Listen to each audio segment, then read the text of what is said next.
Merhaba arkadaşlar, yeni bir haberle karşınızdayız. Hande Erçel ve Barış Arduç sete çıktı.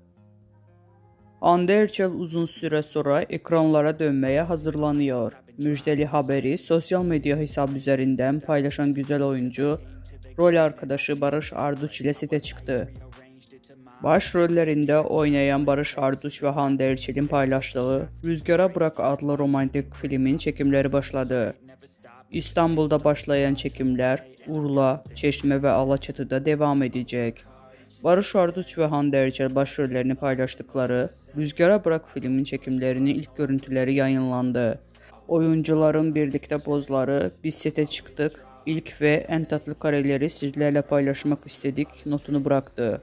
Bizden bu kadar arkadaşlar. Videoların devamını gelmesini istiyorsanız da kanalımıza abone olmayı unutmayalım. Hoşça kalın.